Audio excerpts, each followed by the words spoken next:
Welcome back, everyone, to another episode of the Planet.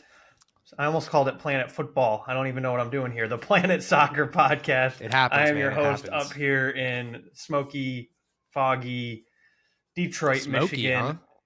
Yeah, we're getting all that wildfire stuff. Like you Oh, walk yeah, I saw outside that. today and it smells like a bonfire outside. It's kind of I weird. saw that Chicago was getting it. I guess y'all are pretty close. So Yeah, y'all are Chicago like got it really, downwind. really bad like 2 days Yeah. ago. So we're getting it like today and tomorrow. It's really weird.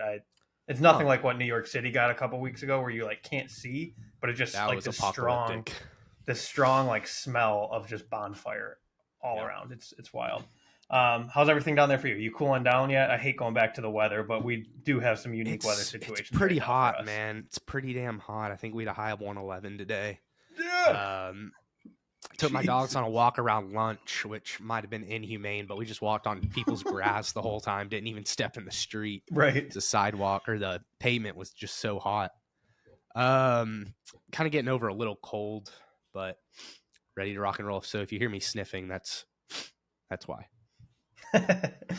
Well, we'll just jump right into it then. It's my favorite, absolute, I think I've said this a couple times, favorite time of year in world football. It is the transfer season. I am obsessed with all of these stupid paper talk rumors. I'll be sending Reed like an article or two a day about like this guy's linked here. And you're like, bro, stop. It's not from Fabrizio. I don't My care. favorite is the so and so have agreed to personal terms with the club, like Harry Kane with Bayern. Yeah, Like, right. it doesn't matter if somebody agrees Right. to personal terms. Like the team has to sell the player.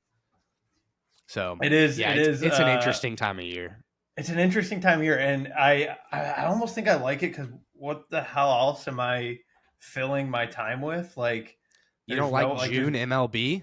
there's yeah, I like the MLB, but I'm not going to sit here and watch the Tigers take on the Rangers and get spanked on a Wednesday night. I'm going to sit and scroll through every tweet I can find on the transfer window. Yeah. So we're not going to spend much time on the rumors today, though. Really, any time on the rumors today. We're going to be talking about. I think all but one of them are signed, sealed, delivered players. The one that's not is my guy Tenali. We will touch on that a little bit because it sounds like everything's completely finalized. We got the here we go from Fabrizio, which we've learned is not bulletproof, but it's the closest thing you can get to bulletproof in the transfer window. Have you been surprised before we jump into specifics? You've been surprised about anything? Has it been pretty much what you expected thus far? Are values where you expected? Where are you kind of at so far? What are we? A couple of weeks in? So I haven't really been surprised by anything per se, other than just I feel like there's been a lot of business that's already been done. The window officially opened on June 14th, and there's a lot of activity that's already happened. And honestly, maybe if something's at all surprises me, it's some of the decreased prices under what I thought we might see out of some of these players. We've talked before about prices for players after World Cups. I think we've mentioned it on a couple episodes. If a player has a good World Cup, they could go for 40 million over what their market value might actually be that next window. And a lot of teams waited. Chelsea didn't wait. They they went for Enzo Fernandez. But we'll talk about one guy who Liverpool got, and they ended up waiting on him and not paying that inflated price for a couple different reasons. But I just think overall prices have been lower than what I've expected. Yeah, there's been a lot lower values than I expected, which is kind of funny, especially when you see the Saudi league teams paying just ridiculous fees. And well, the fees haven't all been that bad, but some pretty high fees on some guys, and mainly some of them the wages that they're offering that really throw me for a loop. So any non-Saudi league things, I've been surprised how low they are. Saudi league stuff, I've been surprised how high they are. But we will start with the aforementioned Liverpool signing Alexis McAllister, one of the superstars of the World Cup that we had in, what was that, November, December time frame. He is somebody that I would have pegged as a $55-60 million type of guy this summer. He probably could have been got for like 75 to 85 right after the World Cup in January. January values or prices are always higher, and he was coming off that World Cup. So value-wise, it's great. Fit-wise, though, also, I think it's exactly what Liverpool needed. He's a true elite Premier League midfielder, and that's something that they haven't had in quite some time there. I think obviously getting him for 35 million due to his release clause in his recently re-signed contract with Brighton.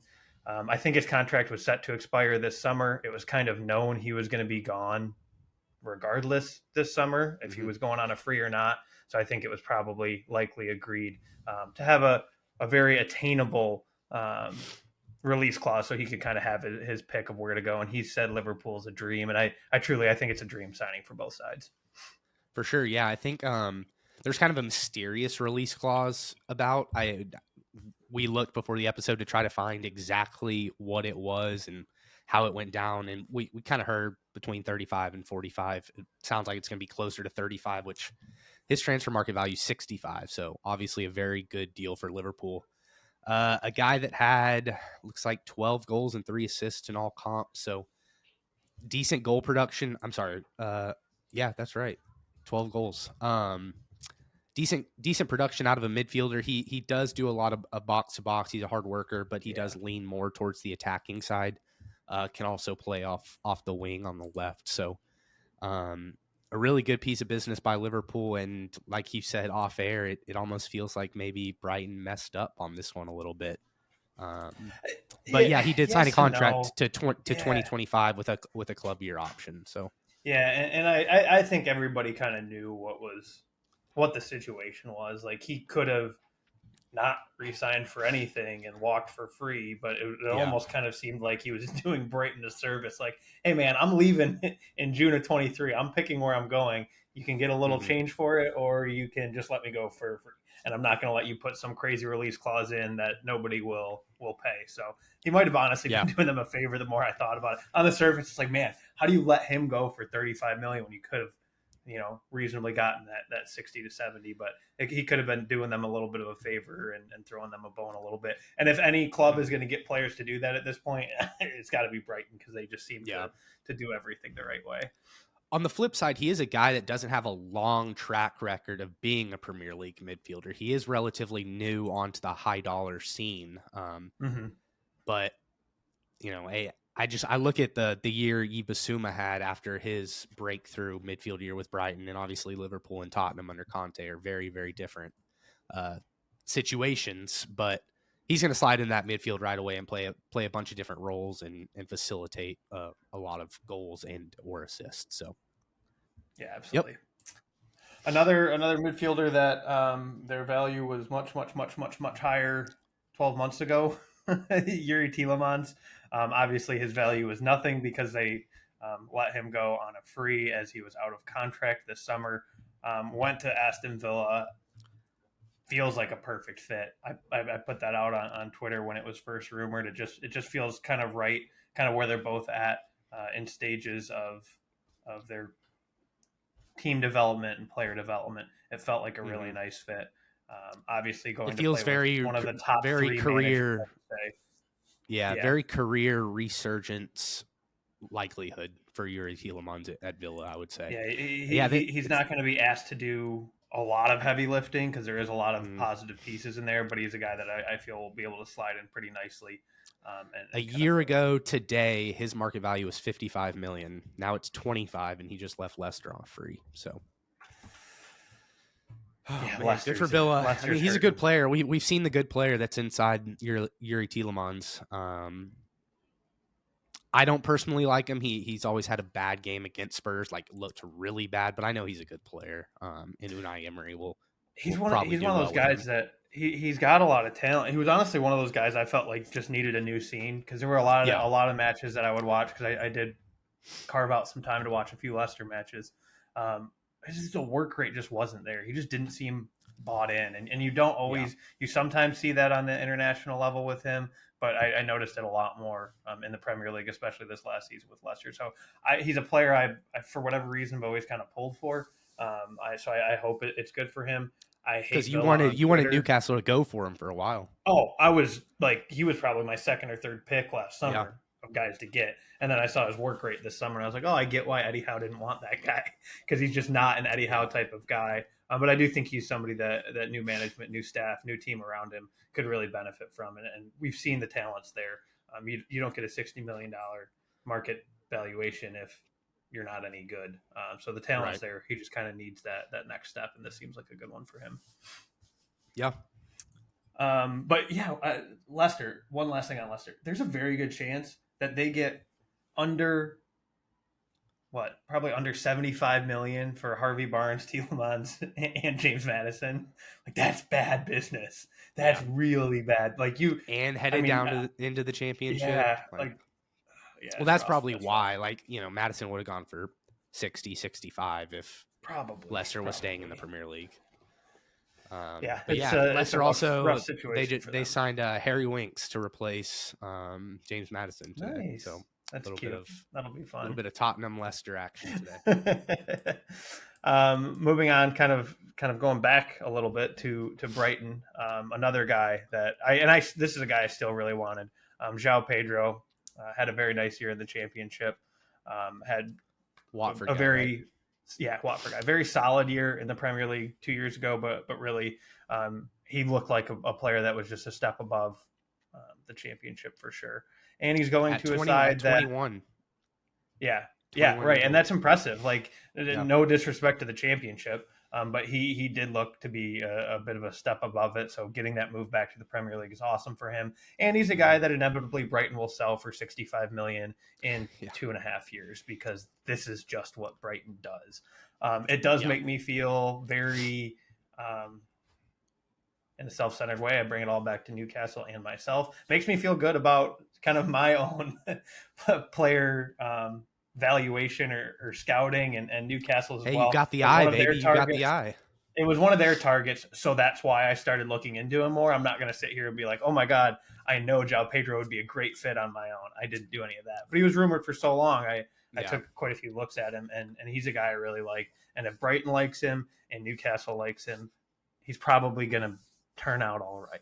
That's one thing that fans of big clubs don't like to admit. But, I mean, even City, United fans, they look at, like, what Brighton's doing, and they're like, if they think so, maybe I should think so also, because they're just run well, So, like, if they think he's worth 30, I think my team should have paid 35 because Brighton knows something. One interesting thing about Pedro is there might end up being ripple effects from the Pedro signing, because they've got Evan Ferguson up top and Matoma over on the left.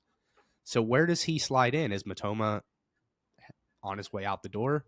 Evan Ferguson, I don't think he'll be sold this summer, but next summer he'll go for 80 probably.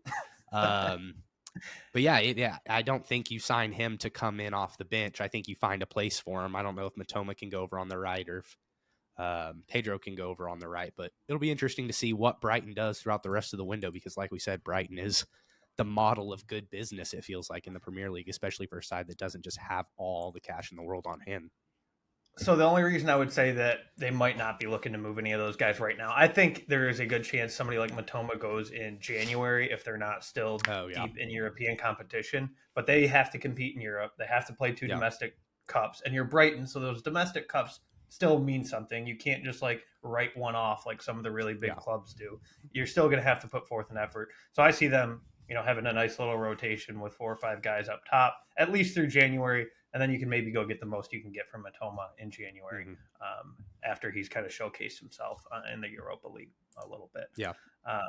Worth noting, though, he will be out in January for the Asia Conference, whatever Confederation, whatever Salah was out for last year. The Asian one is this year. So we're going to lose Son for a month. Matoma will be gone. So that'll be interesting. Anyways, you can move on now. Moving on to somebody who does not have to prove themselves whatsoever. Jude Bellingham got the inevitable move to Real Madrid. I don't think there's a whole lot to talk about here other than maybe the price was a little low. This is one I honestly didn't look into this very much. He was going to Real Madrid kind of the whole time. At least that was my feeling. So I didn't really look into it a lot. I don't know if there was a release clause that was triggered or not. But going for less than 90 million when there are lots of people that would argue tooth and nail, die on the hill that he's the best midfielder in the world right now, that seems like a very low fee when we were talking about Alexis McAllister for 70 mil in Yeah. January, and everybody was talking about him for 70 mil in January. Only getting 18 million more for a guy like Jude Bellingham is kind of surprising. Full disclosure, like I said, I don't know if there was a release clause or not, so I could be completely talking out of my ass right now. Maybe they had no choice, but it seemed a little low, and good business by Real. Yeah, Man U paid more for who's the winger from Ajax that I'm blanking Anthony? on his name. Anthony. United paid more for Anthony than Madrid did for Bellingham. For a guy that just sits in a corner and dribbles. That's awesome. Yeah, good stuff. Good stuff good from job, Real United. Madrid per Keep usual. That's a crowded midfield. Now. They're going to have to do something because because I don't know. I don't know who the odd man out will be. He's staying one more year. Yeah. Yep. You've obviously got Cruz, Camavinga, Tchouaméni, Federico Valverde, Bellingham. They might just play six-man midfield, honestly. There was, well, and shoot, I mean, they could have problems up front too here pretty soon if they do get Kane or Mbappe, and it's like, okay, you get Mbappe, where do you put, Vinicius, where do you put Mbappe? Like, what do you do? But I think you play Mbappe up top, I think. But he doesn't want to anymore. He wants to play out wide. Oh, really? That's what he said numerous times that he really likes enjoying. He doesn't like playing in the middle. He thinks he's the best creator in the game. He wants to play a little bit more out wide. Interesting. But it's a problem that you figure out later. You're Real Madrid. Yeah. You have the money. You'll make it work. You're Real Madrid, so you can keep a lot of guys happy at once with less playing time. Again, because you are Real Madrid. They'll be fine. Very good price tag for him. Another super good price tag for a player I'm quite high on, and I know you are as well, Kulusevski, for under the buy clause on the loan is weird. And they were able to do that because Tottenham didn't qualify for Champions League, so it wasn't an obligation to buy, which was a set price. So Tottenham was essentially able to go back and negotiate it down a little bit. And Kulusevski came off a subpar year compared to his first year, dealt with some injuries, and just Tottenham in general was just a mess. So I'm not really reading into anybody's year other than Kane, because Kane just did what he does. So I think Kulusevski is going to be great under Postecoglou. He can play in the middle as a 10, which I don't think a lot of people realize. He actually says that's his best position. So it'll be interesting to see how Kulusevski moves forward with Tottenham. Yeah, I think. But yes, great price. And you guys have done that a couple of times. Did that with Madison as well, who we can kind of jump to him. A little out of chronological order because this was finalized today, but we can jump to him.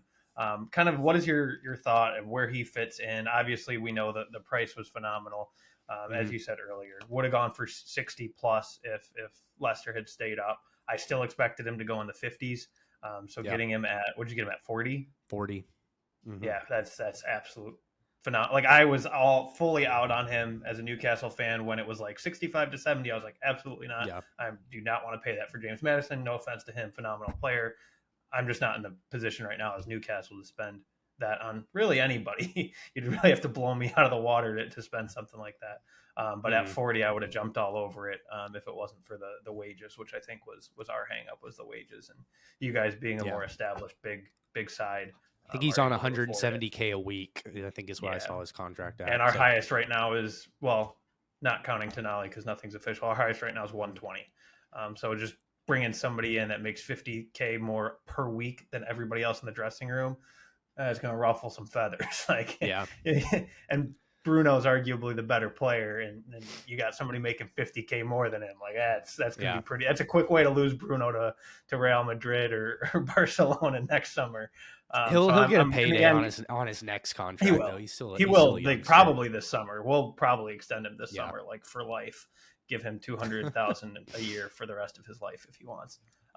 But not to hijack it too much away from Spurs. I think it's great signing. I think he's going to fit really well. What are your thoughts on what's kind of the chatter in the Spurs Twitter sphere? To keep it short, it's basically, the position on the field that Tottenham fans have been yearning for since Christian Eriksen left. It's that creative midfield role to facilitate to Kane so that Son doesn't have to do as much facilitation. He can focus on more goal creation. It's a great fit, especially for the system. Conte didn't play any player like what Madison does. He was pretty adverse to playing any sort of creative midfielder. He wanted his midfielders to be more of a transitional kind of like play out of the back, facilitate to the wing backs and guys up top. But Madison offers you a lot in the midfield. He didn't have a high work rate defensively at Leicester, but he can play a number 8. Not saying he will be asked to have a lot of defensive roles. One thing that I'm looking forward to is seeing how him and Bentancur play together once Rodrigo gets back. If you look at their I think it's a spider chart where like their statistics, it's like an octagon or whatever, and they overlap. They like both are in the 90% everywhere, and where they're not, the other guys in the 90% everywhere. So it'll be a really good fit. And then another ripple effect you could see. God, I hate that that's stuck in my head. Sorry, I'm not trying to copy James Alcott with everything, but he has said before, if you ever hear anybody using ripple effect, tag me in it. So please tag him. Get him listening to us. We need to mention him. I use him for a lot of research. I think he's very level-headed and really intelligent. So anyways, Yibasuma, I think, is going to be able to get back to his role. Now, he's not going to be confused in what he has to do. He's Postecoglou. There's a famous clip of him yelling at his players, "Stop passing backwards," which I know Basuma hated Conte for that. He just wanted to progress the ball and get it forward. So overall, the James Maddison effect on Tottenham's team, I think, will be profound. And we finally have a free kick taker also, which we've been missing for a while because Kane, weirdly enough, just cannot take free kicks. Oh, Jesus. He can't even take penalties. But statistically one of the best, but he has missed a couple big ones. He misses the big ones. That's what it is. So it just sticks out more. For me, there's, to steal good old James's line again, there's you kind of touched on one of them, ripple effects already. I'm super excited to see what it does for Sonny. Sonny's one of my favorite players when he's on top of his game. And I think, like you said, it's going to open up things quite a bit for Sonny. The other thing I'm very interested in, and I just kind of noticed it in the last couple hours leading up to the episode since Madison went official, I've noticed the narrative on the Harry Kane situation has changed a lot today. Oh, Kane is going to go ham with Madison. Are you? So 3 days ago, it was personal terms agreed. He's going to Bayern. It's a done deal. Everything I'm reading today since the Madison thing is, he's building a house in London. He loves London. His family loves London. He's not going anywhere. It's like, is it the house? Because you can sell a house. Or his family would just probably just stay in London. Right, or just stay. Right, yeah, you'll have all the money in the world. Fly back and forth. They can fly, whatever. So I found that really interesting that all of a sudden that narrative changed. Obviously, the play style fits really well, but they also have some experience together, obviously, playing for England. I think that will be, hopefully Harry Kane is decent at darts, can give James. Not that he needs any more help, but it is nice to now have another. But he had no help last year. And no help 30 last year. So. Right. So imagine and we're gonna have a real race for the Golden Boot next year if he does stick around. And I still don't know if I see him sticking around long term. Maybe you could see him signing like a short extension, so they're able to get like a release clause or something in there for next summer. Or just go win the Premier League this next year so that he gets his trophy and then he can just sign an extension. Maybe. Not that's also an option. Maybe the Carabao Cup or something. Just get him a trophy, please. Yeah. But I am interested to see if this is enough to keep him around. I think it likely is. It'll just be kind of interesting to see how that unfolds moving forward. Because I don't know if he's going to be a Spurs guy for life, but maybe this is enough to get him to an age where he's at Spurs and then just doesn't feel like going and taking on that next big challenge because he's too old. It just wants. He'll finish at Spurs, but I don't know what he'll do from now until the end of his career. Yeah. So that'll be an interesting ripple effect. Thank you, James. Kind of backtrack here a little bit. Gundogan, don't need to spend a ton of time on this, but these two transfers kind of coincide for me. Gundogan and Kovacic. Gundogan left on a free. It was known for a while he was leaving. It wasn't necessarily known where. I think that location makes all the sense in the world from a money perspective. a little surprised from the roster fit because they do have so many very good young midfielders that I'm kind of interested where he's gonna fit there. You're not really gonna want to take time away from Xavi or Pedri, so that part will be interesting. But from a player ability makes sense. The fee makes sense. Locker And room guy. again, I mean, the dude's yeah, a champion. You know, yeah, I think winning the UCL sealed the deal. That it's had left on good terms. I mean, he's a club legend. yep, He captained the yep. side. But there was a similar question at Man City. Like he didn't fit in as a starter at Man City, but Pep found a way because he just needed to be on the field sometimes. And Pep seemed to push the button right every time. It's like, okay, it's time for Gundogan to get on the field, and he usually did something. So I think he'll be good for Pedri and Gavi and even Frankie De Jong over in Barcelona. To kind of help them take that next step and getting Barcelona back Yeah. on the world stage. Winning the La Liga is I'm not saying this like sarcastically. Winning La Liga in the form they did isn't enough. Like when you're No. Barcelona, like that's great, cool, thumbs up at the end of the year, but like the rest of the season was such a disappointment. Mm-hmm. Really mainly on the European level. Yeah. They do need to strive for more, and I think he could help get them there. And Kovacic City is on kind the of the flip, opposite direction, where Kovacic right? wanted to go win and be a champion at City, Exactly. and wanted to Which get out of the was shit show that is probably Chelsea. my favorite quote so far this summer was him. I think it was today actually. I saw it. Um, like what went into your decision um, to agree to terms with City? He's like, well, I feel like I've done a lot in my career. I've had a really solid career, but now it's time to actually win something, which is the Yikes. ultimate like dig at Chelsea, which I know you and Yeah. I both thoroughly enjoy whenever somebody Can't can get a stand good them. dig in on Yep. Chelsea. I think it's a nice fit. It's a nice fee.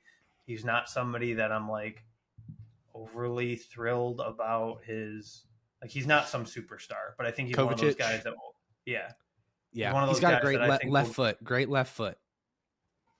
he's a guy And that I think will get into a Pep system and play really well. Also, a guy that fee wise, I mean, he was I think I want to say like 60 mil was what he was being floated around for in the summer.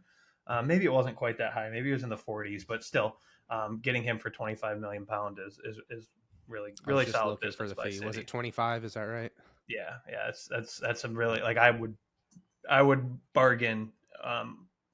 Probably every single team in the Premier League would be willing to sign him at 25 million, regardless of Yeah. where your roster's at. You can get him at 25, you would take it. So, kudos to Yep. City. City is feeling like Alabama. They don't rebuild, they reload. They will go out and find pieces that fit. They also have one of the best wingers in the world now. Jack Grealish has been a man on fire, so City will be And they just have a fine. really good one on the bench too, and Phil Foden. My thing is, I don't know where Phil Foden Kovacic being on the fits. bench It's is crazy. still just bonkers to me. Yeah. Like that's something that I don't think there's another team. Maybe in the that's not true. He probably wouldn't start on like Real, but there's not many teams in the world that he would be on the bench for. But that's just the Yeah. level City's at right now. Yep. Who's next? Yeah. Yeah, okay. I was gonna say I didn't know if you had any more thoughts on Kovacic. I No, believe we are I'm sure now Pep will find to a way to use him. yeah, he'll be fine. Believe we're on to another departing Chelsea player. One of a long list of departing Chelsea players, but we'll Yeah, focus let's on talk him and about then that dive. just for Yeah, a minute. yeah. Let's dive. Yeah. We were going to talk about Havertz, but let's dive into the. Oh, my bad. My bad. No, you're good. Well, we can dive into the Saudi situation. This is fun. I Okay. mean, it's annoying. It's kind of it's super shady, but it's fun to think about. It's I'll let you it's kind of really dive into it shady. though. It's probably illegal in a lot of countries. Essentially, the what is it? PIF, is that what they're called? Saudi PIF Yeah, or whatever. They have a stake in Clear Lake Capital, which is Todd Bowley's group that owns Chelsea. They're basically like partners now slash partners, I guess. Um, Chelsea's basically just dumping their big wages on big names to the Saudi League, getting bailed out of their financial fair play issues. You've got Koulibaly. Let's see, I just lost my spot. I actually want to read the list.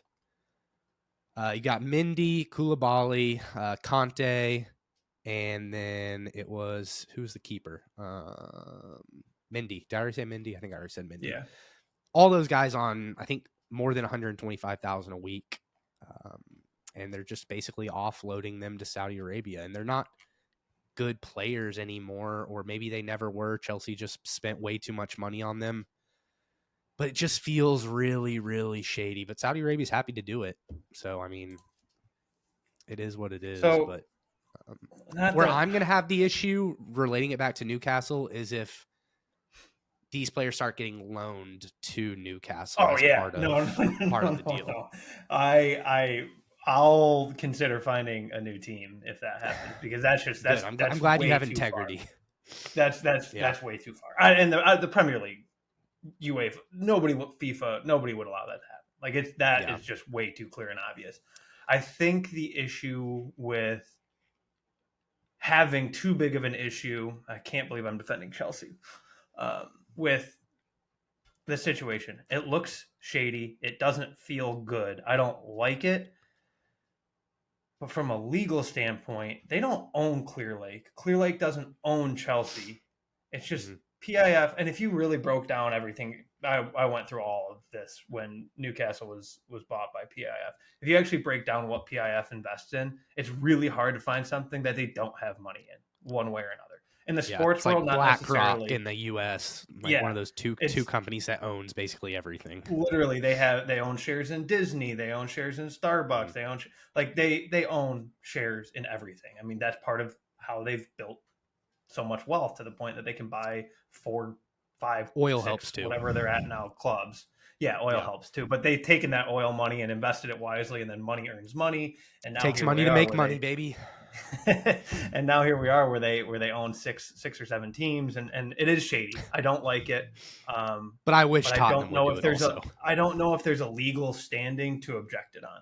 It doesn't feel right. It doesn't feel great, but I don't think they have enough of a strong connection directly to Chelsea for it to cause any issues. Now, I think where it would cause issues if they were in the same country, because like I know in the U.S. you wouldn't be able to do that if it was 2 American companies basically inflating each other's or deflating each other's poor economic decisions.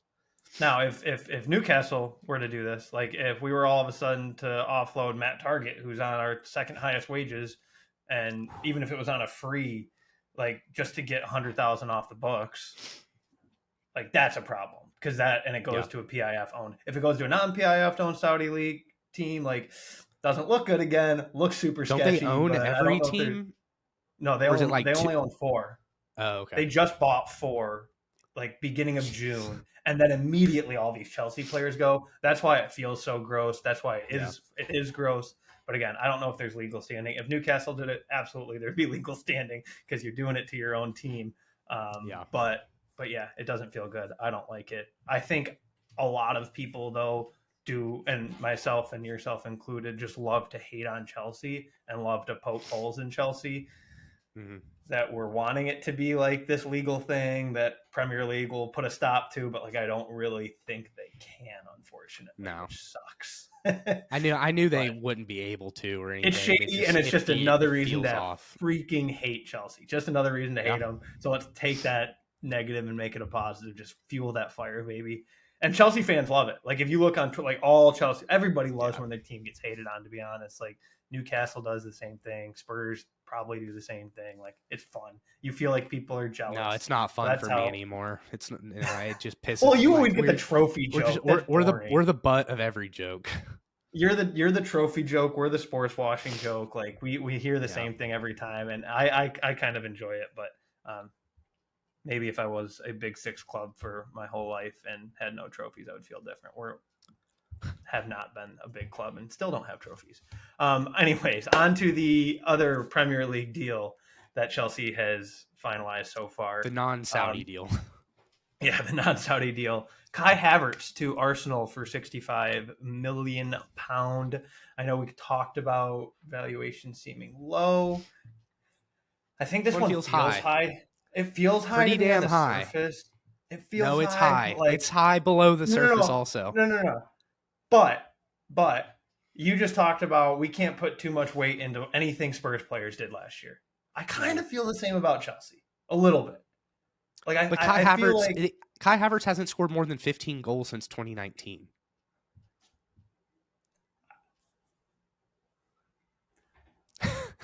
I just don't think he's very good, honestly. He has his moments, he has his bangers, but I just don't think he's very good. I think part of his problem, though, yeah, I don't know. It feels high. I think it's one of those that it feels high for what he's worth, should be worth today. But I feel like it could be one where he's worth 65 to Arsenal. Sure, He might not he's be going worth to get. You're 65 going to to get the everybody. best version of Kai Havertz at Arsenal. Exactly. Yeah, and Chelsea may have known that and used that Yeah. as part of a bargaining tool. I think. I think on the surface, though, this one is really the only one that has felt super high so far. With the remaining big five, all big. It five leaves league Chelsea transfers with feeling small. no striker anymore. Well, is he really like a striker though? Has he ever like really flourished in that like true striker role? No. So Yeah. they had to find a striker this summer, anyways. I think there's a lot of talks about Osimhen. There's really any big name striker is being linked to Chelsea. Harry Kane, which would not be cool. That's not going to happen.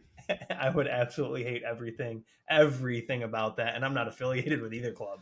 Not my biggest. You stay with rival, Spurs not for my this team. long, and then you go to Chelsea when it's all said and done. Would he like make it out alive from the first game at Hotspur? Him and Mauricio Pochettino would just huddle up with each other and try not to get stuff thrown at him. I don't have any hard feelings towards Poch, but Kane I'd be pretty pissed about. Yeah. But I do think you're right, though. On the surface, it leaves them like truly with nobody like that even could possibly. I guess technically really Lukaku, but yeah, I don't think he's going back though, is he? No, I don't think so. Yeah. So I don't see. That was a need they had to fill anyways. But you're right. Right now, as today stands on that roster, there is nobody that is really a striker, unless Aubameyang is technically still on contract there. But again, he doesn't score anyway, so I don't know if I can really count. He feels Saudi bound at some point. Yeah, no, he is. I think it's not actually happened yet, but I think it's like one of those it's happening in the coming days type of things, and that just feels like it makes sense. He's a big name past his prime, getting off of the Chelsea books, headed to Saudi Arabia. I think the last one, unless you have any others, because this next one hasn't actually happened yet, but it's going to happen. It's the signing of the season. I don't know about all that now. Go ahead and I'll let you introduce it. Sandro Tonali to Newcastle United for £55 million, which that like blows my mind. The room, like when it was announced as like done, it was, I saw anywhere from 70 to 80 million euro. So that's like 62 to 69 million pound. So it doesn't feel like, I mean, it's not a massive difference, but it feels like once you get below that 60 million threshold, a guy like him, it feels like a steal. I think he would have been every bit worth the 70 million if we had to pay the 70 million. But this is an example that Newcastle is continuing to do really sound business. Yes, they're spending money. I'm not going to sit here and deny that they're spending money, but they're not splashing $100 million on Mykhailo Mudryk. They're taking their time. They're actually negotiating. They're finding players that fit Eddie Howe, fit the system, guys that feel like will fit the locker room and all of that. I don't know Tonali on that level. He's coming from one of my most hated football clubs in the world. So that's going to take some getting used to. But by all accounts, he's a really good team player. People have spoken very, very highly of him. Again, back to if Brighton likes him, I like him. De Zerbi, for some reason, was asked about him. I don't know. I kind of get it, but it feels a little weird that they were asking him about him. And he's going to be amazing. He's going to absolutely flourish in the Premier League. He's a guy I've wanted at all of my clubs. Kind of like you said, I think off air, he's a guy you always sign on Football Manager or FIFA Career Mode because he's just... I can never get him on Football Manager, but I can usually get him on FIFA if I do it like the first day I start the Career Mode. He's a very good player. He's going to open up your midfield, allow Bruno to actually have a position that he can focus on. They're kind of similar players in a way. They can do similar things. They're just going to have to sort out, okay, who's going to be the 6, who's going to be the 8. Right. Exactly. Yeah. He's the future of Italy's midfield. He's just a fantastic player. He needs a new haircut, but I really like the player. Yeah, he's not doesn't He's got like the necessarily middle part thing. yeah, Looks doesn't very necessarily Italian. so far fit that like I joke about this in Newcastle Twitter jokes about it. Outside of Miggy Almiron, we got a damn good look and Nick Pope. Got a damn good looking team. Yeah. Doesn't quite necessarily fit the mold of the Fabian Schers of the world. But I think we'll love him and take him in the same, regardless of his boy band haircut thing. Maybe Fabian Scher But it does look can very take him Italian. to his barber or something. Get him a good old tune makeover. I couldn't care less what he looks like. Visually, I just know he is going to fit this side perfectly. I think Eddie Howe will absolutely make him flourish. I'm also super excited about midfield depth. As it stands right now, I think we have two very sound and legitimate midfields that could compete in the Premier League. Probably only one Champions level, but our reserve or backup midfield could absolutely compete in the Premier League if needed. That's assuming that some of those guys didn't have a fluke season this past year, because I'm not 100% sure that it wasn't Joe Linton. Who's the guy below Joe Linton?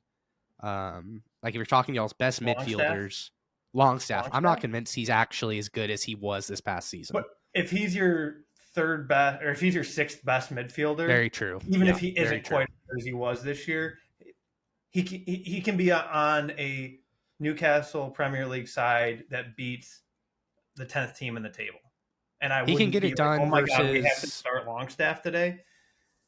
He's a guy that if he is our worst midfielder on a given day, as long as we're not playing against City, I think, or Arsenal or Tottenham or maybe Chelsea or Liverpool, I think he can hold his own well enough, even if he does have a little bit of regression. I also think there's a good chance we're not done in the midfield, which not quite sure how I feel about that. I almost think we're good.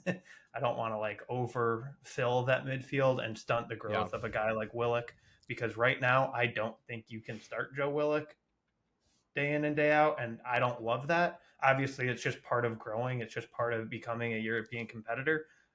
He is a guy, though, that I could see having a very long Premier League career. And similar to Oliver Skip with us, I'd love for him to get more playing time, but if he gets more playing time, it means there's injuries, which sucks. Right, exactly. Speaking though of Longstaff, he's a guy that can do a great job versus Ipswich Town in the FA Cup.